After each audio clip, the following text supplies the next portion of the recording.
La team Elipada fait une grosse révélation sur l'arrestation du prophète David Jérémie Aimé.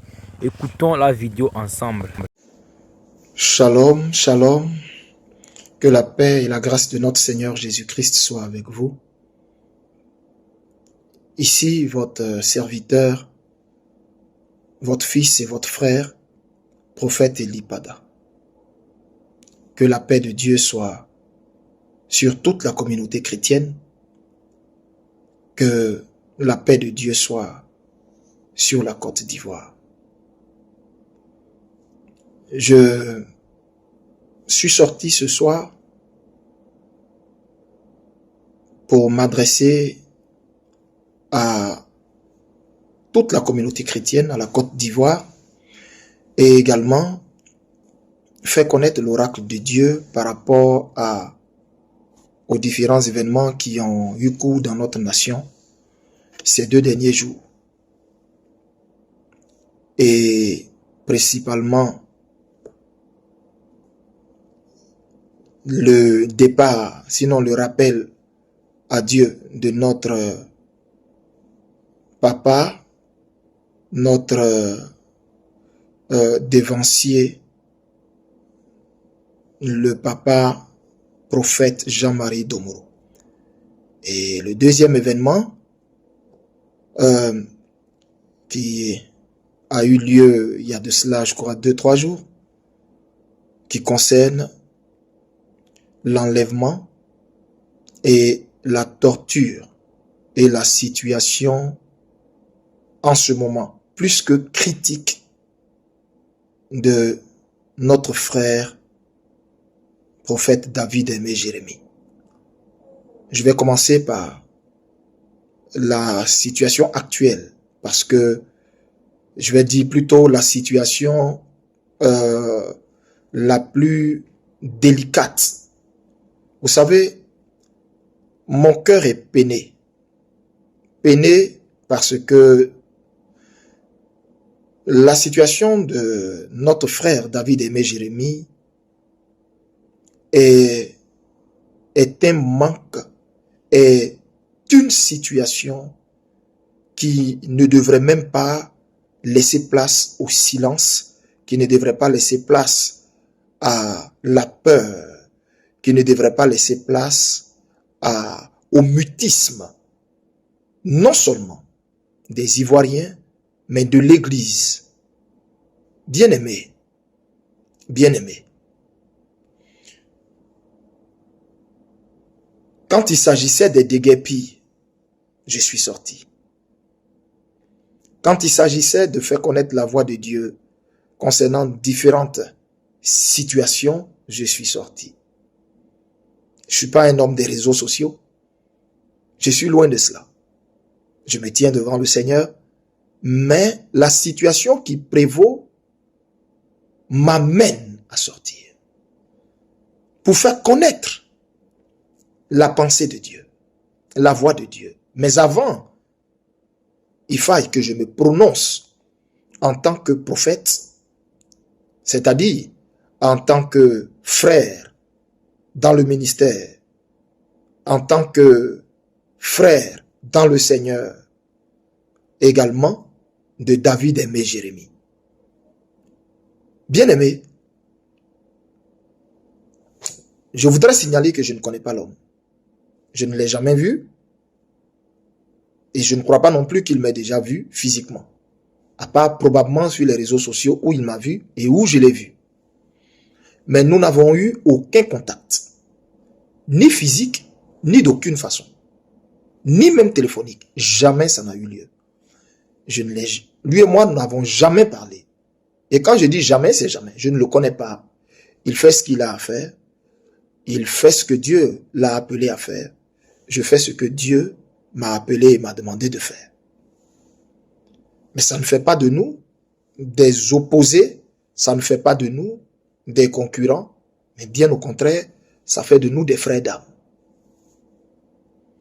Alors, il ne peut pas être dans cette situation.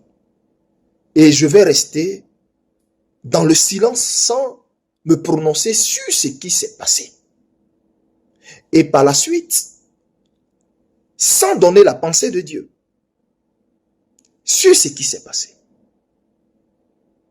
sans faire comprendre et aux auteurs et à la Côte d'Ivoire entière ce que Dieu pense de ce qui s'est passé. Alors, à ce que je sache, c'est vous qui dites tout le temps que la Côte d'Ivoire est un pays de droit. Peut-être que vous m'expliquerez ce que c'est que le droit, mais si c'est ce que vous avez fait à David Aimé Jérémie que vous appelez le droit, mais je suis désolé, vous n'êtes pas un pays de droit. Vous n'êtes pas un pays de droit.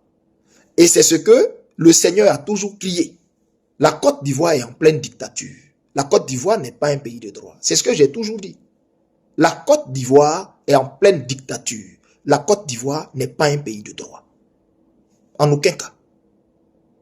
Si c'est ça que vous appelez le droit, et si c'est ce que vous appelez un président est à la tête de la Côte d'Ivoire, nous ne sommes pas sous un mandat démocratique. C'est pas possible. Parce que ça ne se ferait pas en France. Ça ne se ferait pas en France, ni aux États-Unis, ni nulle part. Pas du tout. Parce que tout citoyen dans un pays a droit à la parole, même a droit à critiquer le gouvernement qui est en place. Pourquoi? Parce qu'il paye ses taxes, parce qu'il paye ses impôts, il paye ses redevances. En un mot, il participe à la vie et au développement de la nation. Donc, c'est normal. Il a son mot à dire sur la gouvernance de ses dirigeants. Il a son mot à dire sur toute situation, mais qui implique sa nation. Vous n'avez pas besoin des citoyens que quand il s'agit d'aller vous faire voter de façon honteuse. C'est dommage. Ah donc, vous avez besoin, vous connaissez la valeur de l'être humain, la valeur du citoyen. Quand arrive la période des élections dans votre pays, c'est cela. C'est là vous les appelez, allez voter, allez prendre votre carte d'électeur, allez voter. Si vous n'allez pas voter, c'est pas possible. Je peux pas gouverner, c'est rentré ici. C'est ça qui est là. Et quand vous finissez de voter, ce citoyen-là n'a pas le droit à la parole. Vous augmentez sa facture d'eau, il n'a pas le droit de se plaindre. Sinon, s'il se plaint, c'est la prison. Vous augmentez son sac de riz, il n'a pas le droit de se plaindre. S'il sac de riz, il n'a pas le droit de se plaindre. S'il se plaint, c'est la prison. Vous augmentez le prix du carburant, il n'a pas le droit de se plaindre. Vous êtes sérieux? Vous êtes sérieux là? Vous êtes sûr que vous êtes sérieux? Vous êtes sûr que vous êtes sérieux? Et vous appelez ça être en démocratie? C'est ce que vous appelez la démocratie chez vous? Ça? Mais pour votre information, vous n'êtes pas en démocratie. Vous vivez l'époque de la préhistoire. Vous n'êtes pas en démocratie. Et c'est un tyran qui est à la tête de la Côte d'Ivoire. C'est un meurtrier qui est à la tête de la Côte d'Ivoire. Appelons le chien chien, appelons le chat chat. C'est pas un manque de respect. Si tu es un voleur, comment est-ce qu'on doit t'appeler? Vous me répondez. Un voleur, comment est-ce qu'il s'appelle?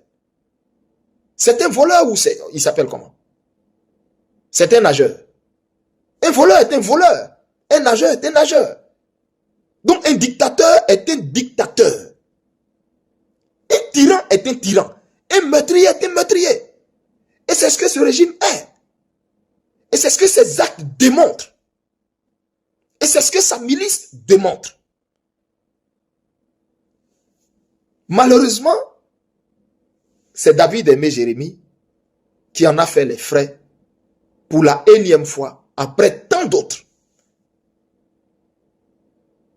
Mais il y a une chose que vous oubliez. David Aimé Jérémie, là, il est serviteur de Dieu. Je ne connais pas son appel. Je ne veux pas me prononcer sur son ministère prophétique. Je sais juste qu'il est serviteur de Dieu. Il est appelé a servi Dieu dans son couloir. Et ce couloir, il n'y a que lui seul qui le sache. Mais, je voudrais que vous sachiez que David aimé Jérémie est appelé serviteur de Dieu, prophète de Dieu. Ce que vous avez fait, ce n'est pas ainsi que dans un état de droit, on interpelle quelqu'un. Et même quand on interpelle quelqu'un dans un état de droit, ce n'est pas ainsi qu'on le traite. Sans avocat. Non devant les juridictions compétentes. Mais vous le prenez, vous l'enlevez, manu militari, devant ses enfants, traumatisant sa petite fille et ses enfants, et vous allez avec ce dernier dans une destination inconnue. Le torturant parce que c'est le mot, le torturant de toutes sortes de façons, pour peut-être même l'amener à dire ou à avouer des choses qui n'existent peut-être même pas. Le torturant jusqu'à ce que cet homme n'ait plus de souffle de vie en lui et que son cœur lâche. Et vous prenez ce monsieur, vous allez le jeter devant la préfecture de police et on prend ce monsieur pour l'envoyer dans un hôpital, menaçant tout le corps médical, leur demandant de bien lire et de bien répéter le script mensonger que vous voulez qu'ils disent. Et ça, vous appelez ça un état de droit. Et il y a des hommes de Dieu dans la Côte d'Ivoire qui, jusqu'au jour d'aujourd'hui, 3 jours où cela s'est passé, se sont pas encore prononcés. Il y a des personnes dans la Côte d'Ivoire, des pères, c'est comme ça qu'ils se font appeler. Bien qu'il y en a certains que j'honore, que je respecte, éternellement, oh Dieu m'en est témoin. Mais, dans cette nation, la Côte d'Ivoire, il y a, comme je l'ai dit tantôt, des pères qui ne se sont pas prononcés sur une telle barbarie. Peu importe ce que vous pouvez avoir à reprocher à David aimé Jérémie. Peu importe ce que vous pouvez avoir à lui reprocher. Peu importe son langage, sa façon de parler. Peu importe ce que je suis en train de dire, même quand on attrape un voleur, le voleur là, a droit à une assistance, a droit à un avocat, a droit à un procès équitable en tant qu'être humain dans un état de droit. Ça, c'est pour un voleur. À plus forte raison, un homme religieux, un prêcheur, et des religieux dans la nation ne parlent pas. C'est-à-dire, même des imams ne parlent pas. Des pasteurs ne se prononcent pas encore. Des prêtres catholiques ne se prononcent pas encore. Mais ce qui arrive à Maklaka arrivera à Makloklo. Ce qui arrive à l'un arrivera à l'autre. Parce que ensemble, vous êtes en train de donner par votre mutisme, votre peur et votre silence de la face, du courage aux despotes, aux dictateurs, pour qu'ils se disent qu'il peut agir sur vous en toute impunité. En fait, c'est le langage que vous êtes en train de lui dire. C'est ce que vous êtes en train de faire passer comme message. Mais non. Mais non. Mais non. Il s'agit d'un homme religieux. Si on estime qu'il a fait outrage ou il a tenu des propos, on lui envoie une convocation en bon due forme, on le prend, on l'envoie à la police, on l'interroge, on finit, on l'envoie en prison ou à la MACA, ou si vous voulez, vous le mettez en cabinet. Je ne sais pas moi, pour nécessité d'enquête ou quoi. Mais vous ne le prenez pas pour le torturer jusqu'à ce que ce monsieur n'ait plus souffle de vie en lui. Et vous vous assurez qu'il n'y ait personne pour s'interposer. Donc vous le prenez pour l'amener dans un endroit où vous pouvez disposer de tous ses organes vitaux. Et vous pensez que pendant que vous faites ça, alors que vous vous croyez seul, vous pensez que le Seigneur ne vous a pas vu? Vous pensez que le Seigneur ne vous a pas vu? La Bible dit, la fourmi noire, dans la nuit noire, sur une pierre noire, Dieu la voit. Et vous pensez que Dieu ne vous a pas vu? Vous pensez que Dieu ne vous a pas vu? Et que ce que vous avez fait est une victoire pour vous? Et vous pensez que cet acte-là va rester impuni devant le Seigneur, le Dieu de l'univers? Vous êtes sûr de vous?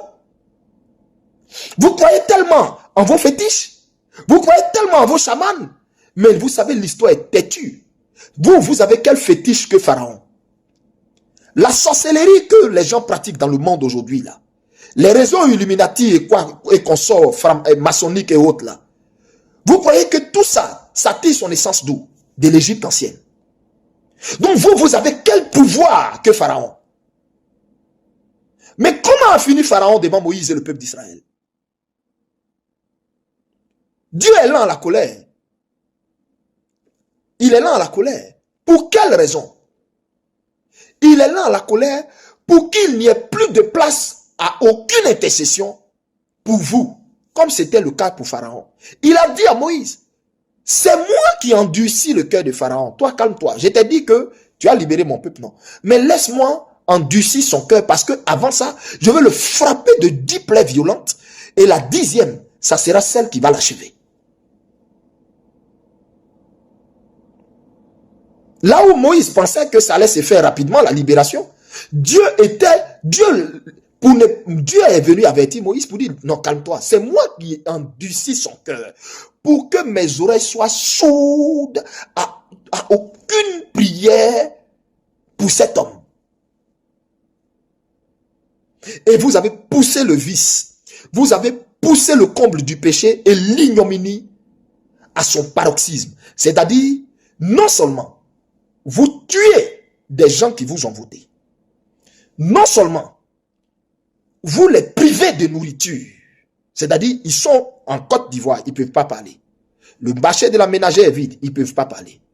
Non seulement vous allez les chasser de leur maison, vous cassez leur maison en des temps pluvieux. Et tout ça, le Seigneur a continué d'être lent et à vous observer. Il ne parlait toujours pas. Vous muselez tous les opposants politiques. Le Seigneur est là, il ne parle toujours pas. Vous tuez tous ceux qui sont dans l'armée ivoirienne. Le Seigneur est là, il ne parle toujours pas. Le comble du comble, vous vous êtes maintenant donné pour mission de pourchasser les prophètes et de prendre les prophètes et les tuer. C'est-à-dire les battre à mort et les tuer. Parce que d'après vous, vous pensez que peut-être leur sang va aider à des rituels d'inversement. Est-ce que vous là, vous êtes sûr que vous avez tout votre sens? Vous êtes sûr que vous avez tout votre sens? Vous êtes sûr que vous avez tout votre sens?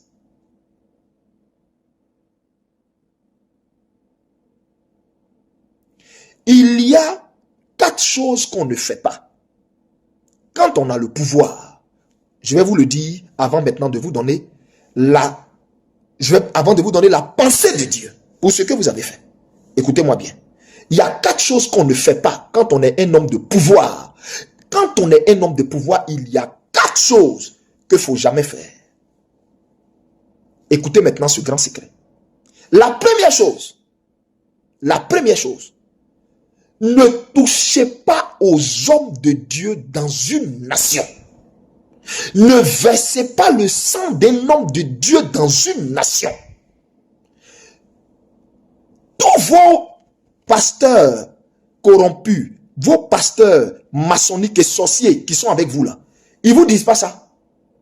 Que le sang d'un homme de Dieu qui coule sur une nation, du moins qui est pasteur corrompu là, ne vous disent pas que le sang de ces hommes de Dieu est la pire des malédictions qui puissent exister sur le sol de cette nation, et pour le pouvoir qu'il a fait, ils ne vous enseignent pas ça, ils ne vous disent pas ça. Ou bien ils prennent seulement votre argent. C'est tout ce qu'ils font, c'est de prendre seulement votre argent, de manger et rouler carrosse, et vous leur donnez des passeports diplomatiques, et ils vous mentent à longueur de journée pour vous dire Dieu est avec vous. Dieu n'est plus avec vous. C'est pour ça que vous cherchez à tuer les prophètes. C'est pour ça que vous cherchez à tuer quelqu'un. Mais vous vous leurrez, Dieu n'est plus avec vous. C'est pour ça que Draman, tu vois tous les démons et les entités que tu vois chaque jour. Et tu sais, et je sais, et ton équipe sait. Dieu n'est plus avec vous. Et vous confondez sa lenteur pour de la faiblesse. Non. Dieu voulait que vous poussiez votre péché à son paroxysme. Dieu voulait que vous poussiez votre péché à son paroxysme. Pour qu'il n'y ait plus de fenêtres de négociation spirituelle ou de fenêtres d'investissement pour vous. Et c'est là que vous êtes arrivé. C'est-à-dire que vous avez franchi la ligne rouge en versant le sang d'un homme de Dieu. Par mes propos, je ne suis pas en train d'insinuer si l'homme de Dieu est mort ou pas. Je garde pour moi ce que le Saint-Esprit personnellement m'a révélé, qui m'a amené à sortir. Je garde ça pour moi. Vous comprenez? Mais je bénis Dieu parce que je sais que Dieu a sa main sur lui. Maintenant, Dieu seul décide pour tout homme. Dieu seul sait toutes choses. Dieu seul sait toutes choses. Mais je dis, un homme de Dieu que vous avez blessé, ou que vous avez je ne sais pas quoi, mais dont le sang a touché le sol de son pays, dans lequel son nombril est enterré. Vous êtes sérieux? Vous savez ce que vous avez attiré sur vous? Vous savez? Vous savez ce que vous avez attiré sur vous?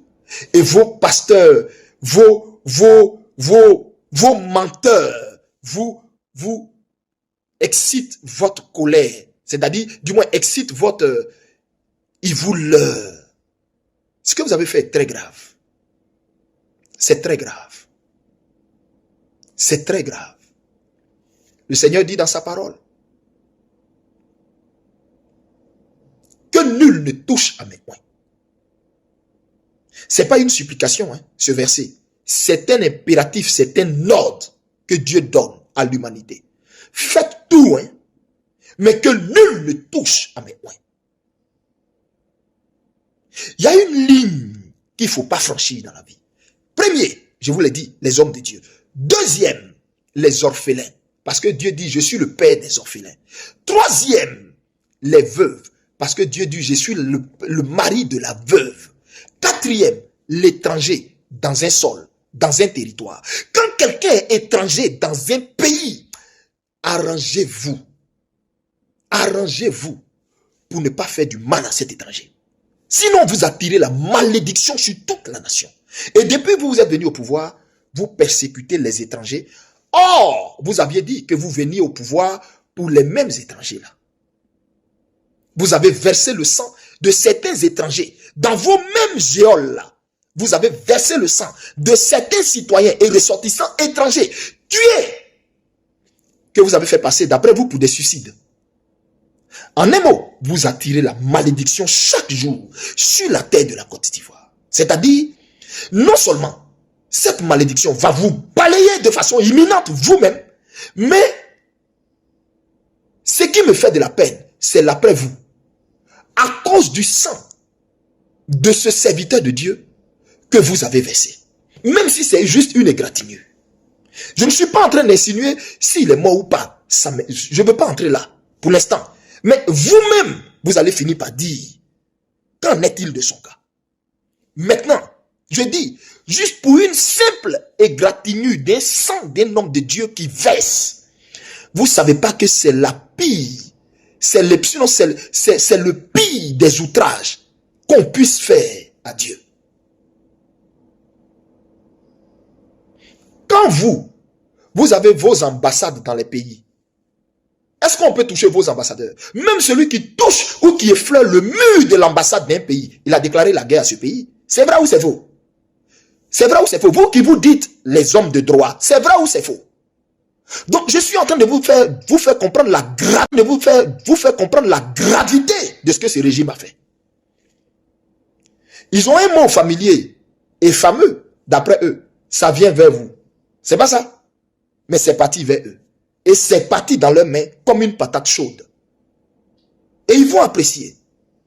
Si ce David aimé Jérémie n'est pas prophète de Dieu, c'est là que son sang va rester comme ça. C'est là que les brimades, les tortures que vous lui avez fait subir va rester comme ça. Mais si nous qui sommes prophètes, comme lui David aimé Jérémie, avons un Dieu qui nous a envoyés, parce que vous nous voyez, vous pensez qu'on est seul. Vous me voyez, vous pensez que je suis seul. Vous n'avez pas idée de la cargaison d'anges qu'il y a autour de moi. C'est juste que vos yeux sont trop charnels pour voir. Vous pensez que les hommes de Dieu sont seuls. Et c'est ce que vous leur... C'est eux-mêmes, en fait, c'est ce qu'ils se croient. C'est pourquoi ils ont peur. C'est pourquoi ils ont peur de dire ce que Dieu met à leur bouche de dire. Mais quand tu es un enfant de Dieu et tu es certain de ton salut, la mort est pour toi un gain.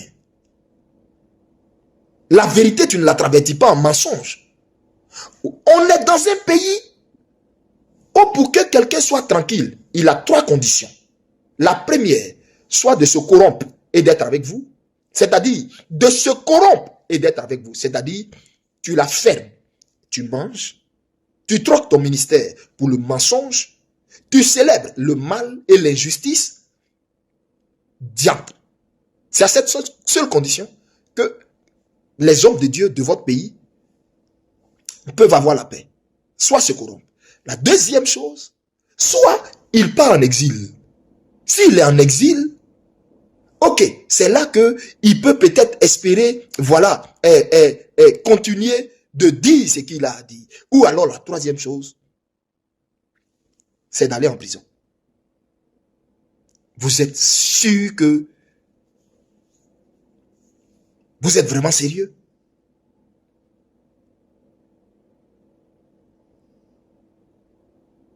Dieu appelle chaque homme de Dieu avec son caractère. Je ne vais pas juger le prophète David aimé Jérémie. Ça ne m'intéresse pas. Lui qui l'a appelé va s'en occuper. Peu importe ce que vous lui reprochez ou vous croyez qu'il l'a dit. Vous venez de signer votre arrêt de mort. Vous venez de signer votre arrêt de mort. Parce qu'il y a des choses qui sont sacrées devant Dieu qu'on ne touche pas. Les oins de Dieu, l'orphelin, la veuve, l'étranger sur ton sol. C'est 4 choses. Et vous venez de toucher ce qui en est le summum. Vous venez de toucher ce qui en est le summum. C'est pourquoi ainsi parle le Seigneur. Votre ruine sera soudaine, brusque, et vous n'allez rien voir venir. Et ça va vous choquer. Au point où ça va faire le chou gras de tous les médias. Qu'est-ce qui vous fait mal? Qu'est-ce qui vous effraie tant? Je dis, Alassane Dramane Ouattara, tu ne mourras pas d'une mort normale. Tu vas être pris. Ce que j'ai dit là, tu ne comprends pas. Tu vas être pris. Je sais de quoi je parle. Hein. Tu vas être pris. Regarde dans mes yeux. Je te dis, tu vas être pris. Ça fait combien d'années je répète ça? Vous m'avez vu changer. Quand tout le monde disait que tu étais mort, tu étais mort, tu étais mort. Dieu m'a amené jusqu'à chez toi. 2 fois. Je suis revenu de là. Et je leur ai dit, tu n'as rien. Voici ce que tu as. On t'a pas vu? Est-ce qu'on t'a pas vu? Ce que j'ai dit là, c'est pas accompli. C'est moi qui t'ai dit, tu vas être pris. Et c'est ce que j'ai dit là, tu comprends? De toute façon, j'ai dit, le PDCI EDIA va être frappé par un deuil. Ils vont rien voir venir. Ça va surprendre tout le pays. C'est comme ça que je t'informe que tu vas être pris. Tu comprends pas ce que je t'ai dit? Tu vas être pris. Pour la dernière fois, je te le répète, tu vas être pris. et tu vas pisser sur toi. Pourquoi je te dis ça avec une telle certitude? Mais parce que j'ai vécu ça.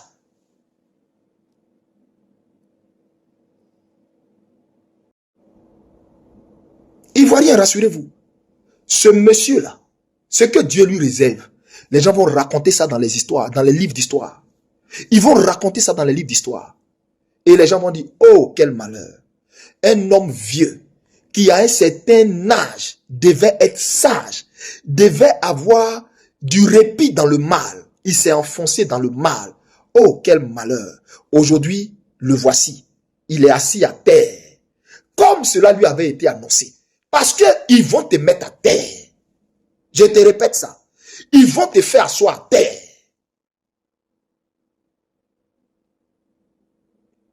Et la caméra va zoomer sur ton anatomie pour voir toute ton urine.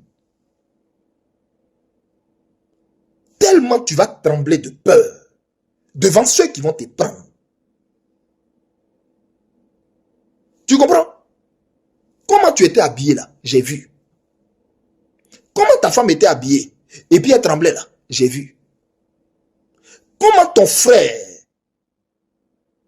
était habillé là? J'ai vu. Ce buveur de sang là, comment il était habillé là? J'ai vu. Lui, je lui ai sorti une parole. Je lui ai dit, caleçon que tu veux porter, il est trop gros pour toi. Tu n'as pas ce qu'il faut pour caleçon ça là. Tu es dans tes rêveries. Tu vas jamais t'asseoir sur ce que tu convoites là. Tu vas jamais t'asseoir dessus. Je suis Eli Pada. Je suis Eli Pada. Je suis Eli Pada. Peut-être que vous ne comprenez pas bien. Je suis Eli Pada.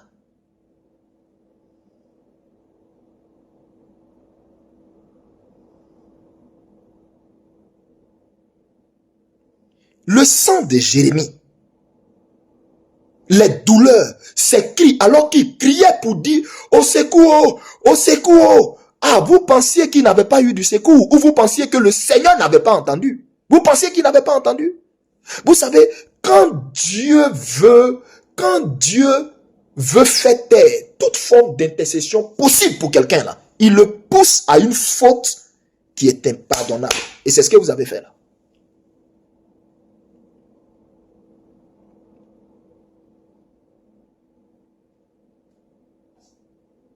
Donc, que le nom du Seigneur soit béni parce que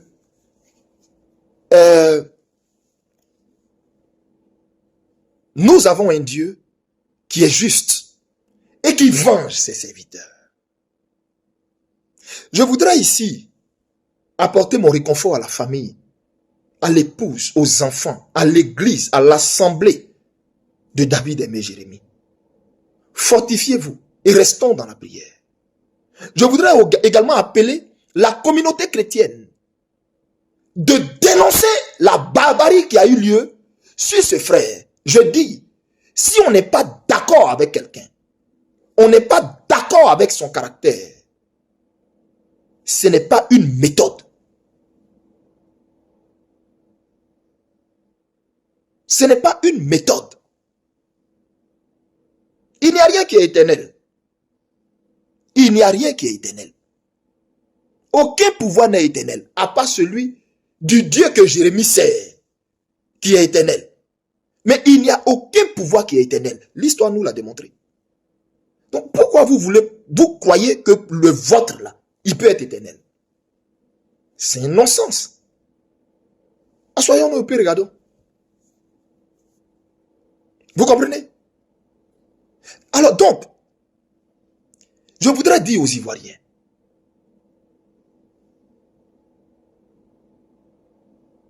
Dieu, le Dieu tout-puissant, essuiera vos larmes, vengera votre douleur, vengera vos pleurs. Mais s'il y a quelque chose à condamner, ne restez pas silencieux. Ne vous référez pas à un torchon produit par un soi-disant procureur qui ne connaît même pas son sort. Ne me poussez pas à dire beaucoup de choses. Ne me poussez pas à dire beaucoup de choses. Il ne connaît même pas son sort. Ne me poussez pas à dire beaucoup de choses.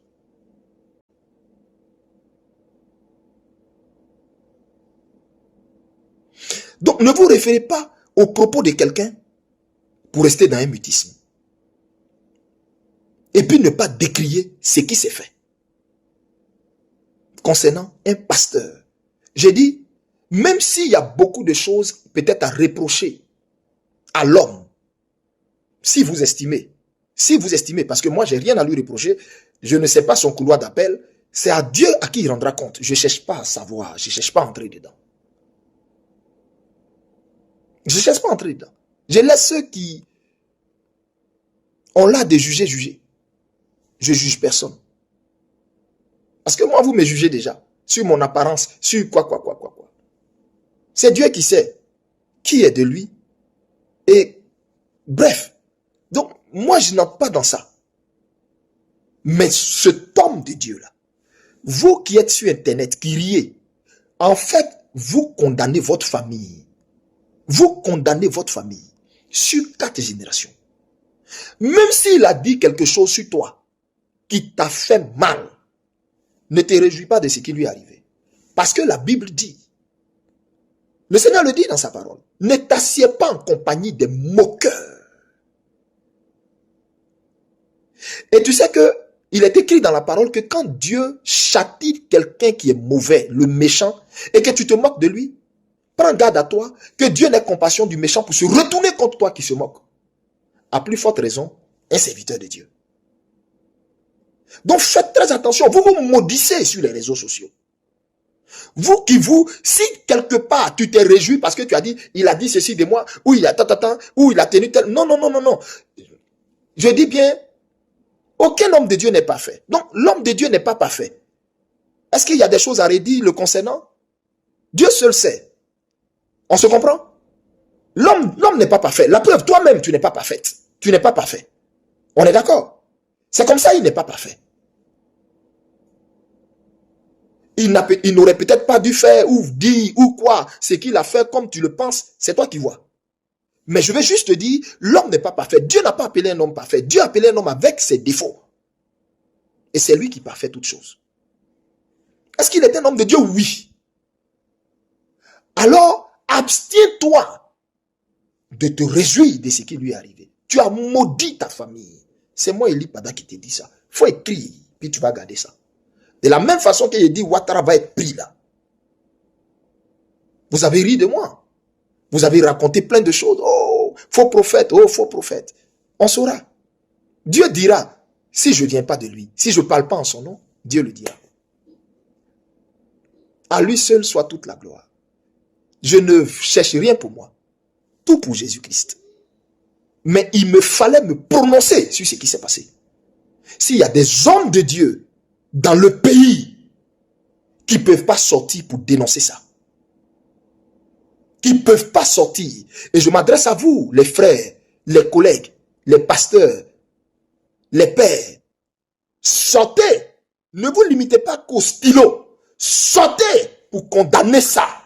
C'est l'église évangélique qui est en danger. C'est l'église évangélique qui est en danger.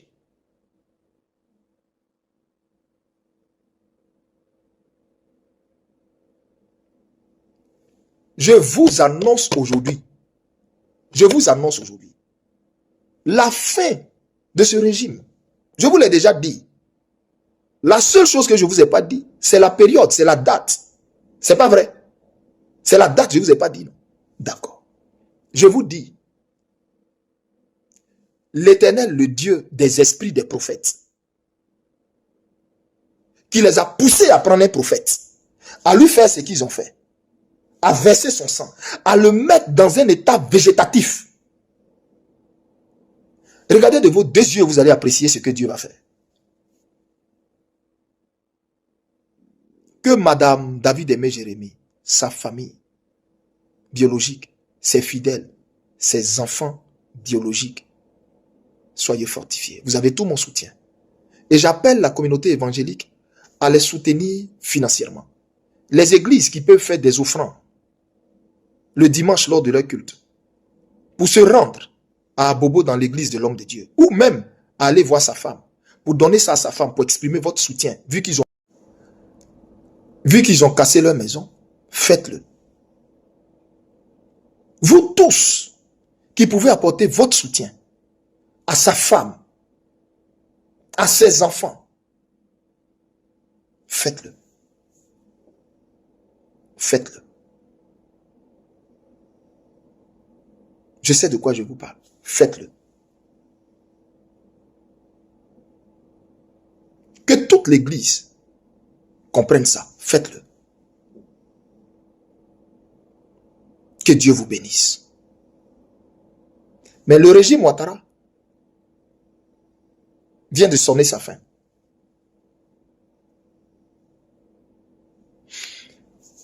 Par la suite,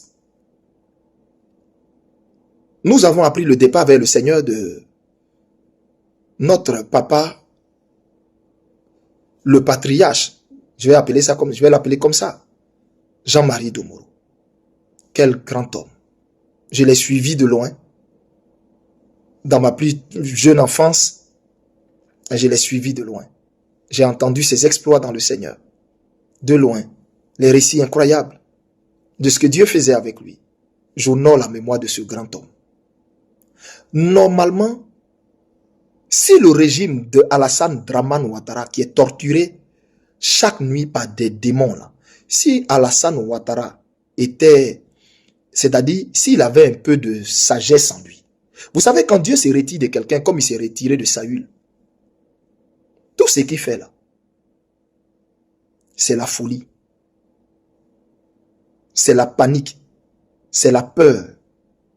Parce qu'à la vérité, Alassane Dramane Ouattara a peur. Il a peur. Il a peur.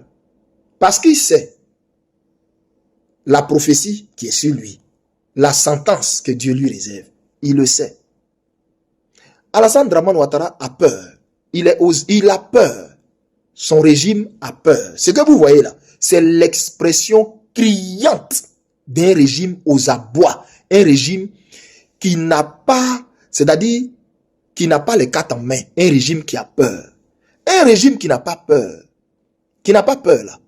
Il laisse les citoyens s'exprimer. Il tire ses ordres de Macron. Mais son Macron dont il tire les ordres, de ce qui il tire les ordres, dont il croit d'après lui imiter la démocratie. Si Alassane Dramane Ouattara sait pas, Macron là on l'a giflé. Pas qu'une fois, 2 fois. Celui qui l'a giflé là, on l'a vu dans une interview il n'y a pas longtemps, sur un plateau de télé. On ne l'a pas pris pour l'amener quelque part, aller le torturer. Et puis on va apprendre qu'il est dans un état végétatif entre la vie et la mort dans un hôpital quelque part.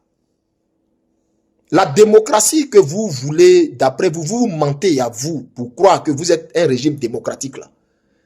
La démocratie là. Là où c'est quitté là, chez les Blancs là, Macron là, on le gifle. Les Français lui disent Macron va te faire foutre. Ils lui disent ce qu'ils veulent.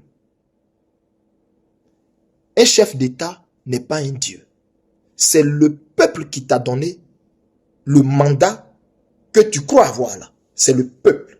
Et ce même peuple a le droit de te juger. Vous voyez, quand on n'est pas intelligent, c'est ce que ça donne. C'est ce type de gouvernance là que ça donne.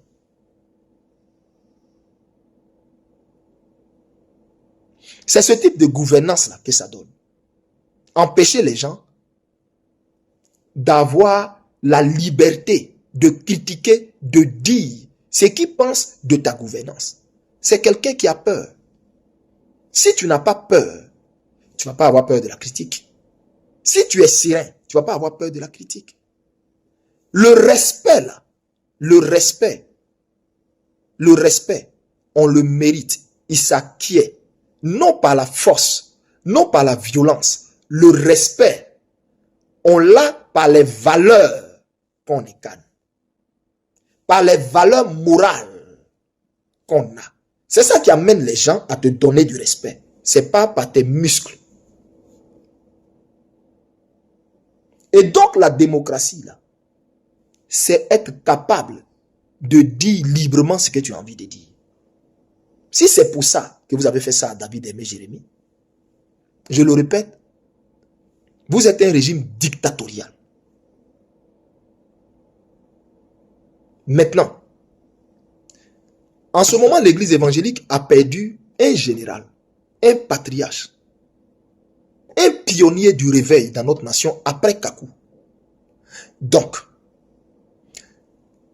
si à côté de vous, il y avait des pasteurs qui avaient encore l'esprit de Dieu, mais non l'esprit de maman, mais comme c'est des vampires, vos pasteurs, vos évêques, vos je ne sais pas quoi, qui ont de ces chapeaux papales, votre bande de sorciers là, qui est avec vous là, qui traumatisent leurs femmes à la maison et qui ont peur de parler là. Même leurs femmes là, leur sort sera terrible. Dieu les attend. Le sort.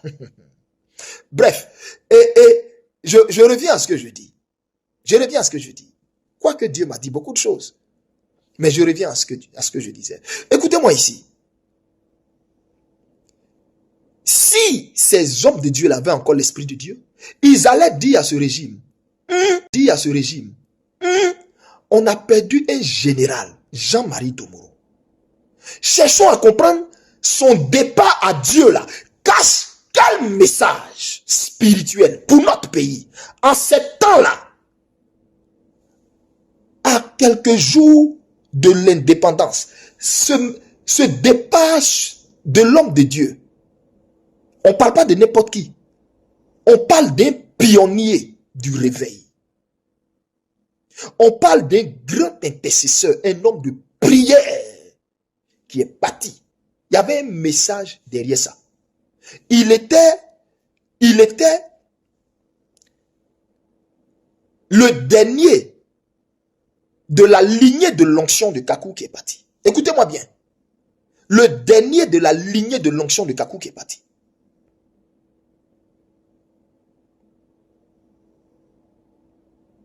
Écoutez-moi très bien. Domoro là. Papa Jean-Marie Domoro là. Il faisait partie de la lignée des héritiers de l'onction du réveil de Kakou. C'est lui qui s'en est allé. Il y avait un message derrière. Dieu n'enlève pas un tel général en ces temps-ci sans qu'on ne comprenne le message spirituel. Mais l'église est tellement endormie, tellement envoûtée qu'ils n'ont pas cherché à comprendre que cache le départ de Domoro dans cette période.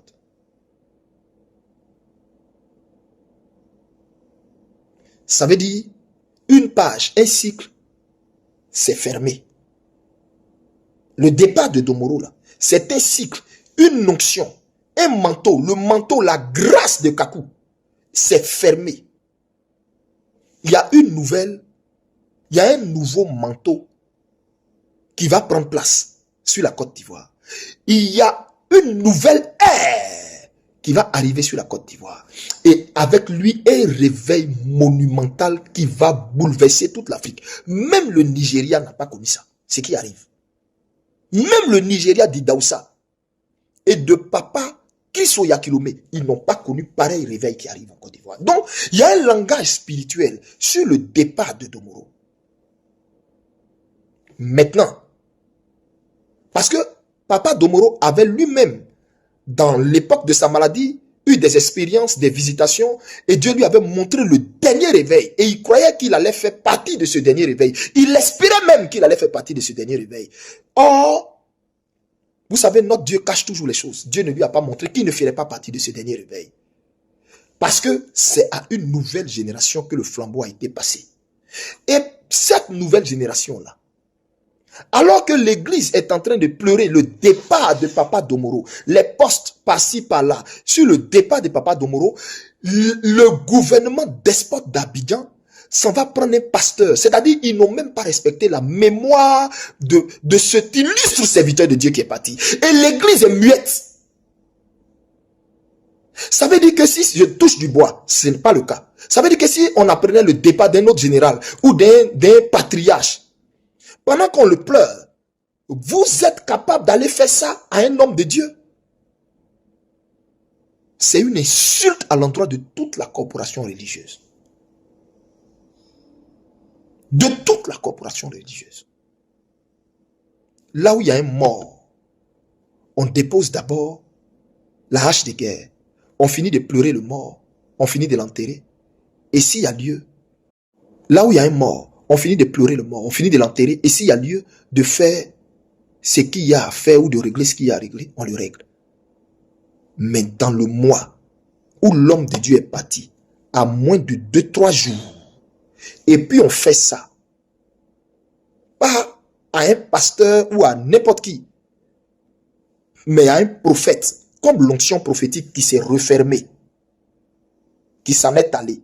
On fait ça à un prophète de la nouvelle génération, à qui Dieu a passé le flambeau de ce réveil incroyable qui va arriver. Parce que oui, David aimait Jérémie et bon nombre de jeunes serviteurs de Dieu font partie de cette onction incroyable que j'ai vue. J'ai vécu des choses que vous ne savez pas. Mais ce qui arrive est monstrueux. Et ce qui arrive avec la nouvelle Côte d'Ivoire. Tout ce que vous êtes en train de voir là, il n'y a pas un qui va gouverner là. Celui que Dieu va amener à la tête de la Côte d'Ivoire va réconcilier le nord, le sud et toutes les entités de notre pays. Dieu l'a brisé et lui a donné un cœur humble. Dieu lui a donné un cœur qui aime son prochain. Dieu lui a donné un cœur de sacrifice au point où il ne pense même pas à lui. Il pense aux autres. Dieu a mis dans sa main le flambeau pour nous amener à la souveraineté. Dieu a vu le cœur de cet homme. Frère, une nouvelle Côte d'Ivoire arrive.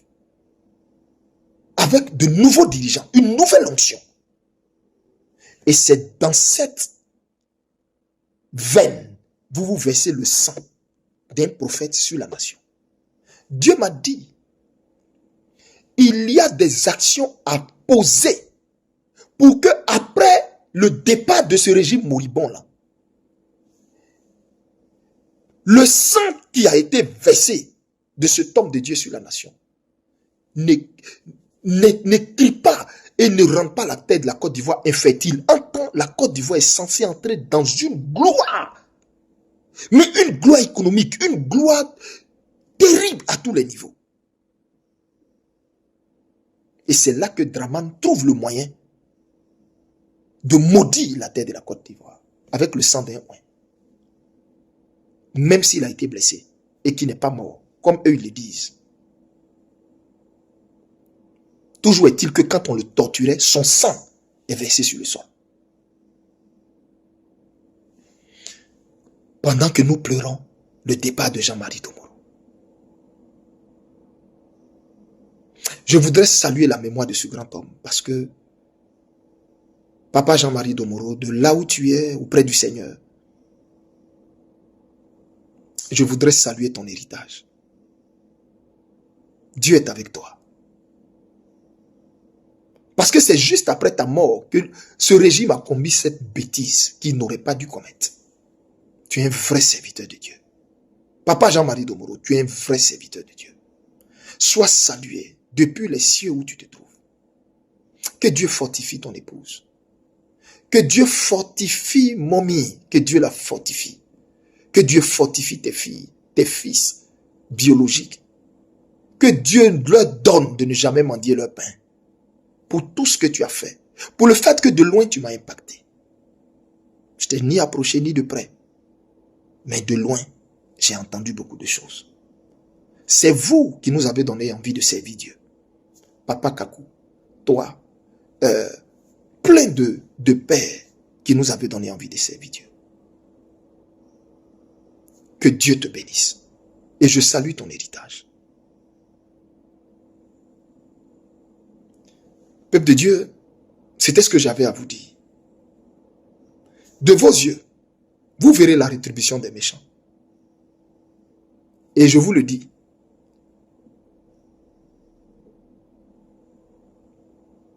c'est déjà là. Soyez bénis. Shalom.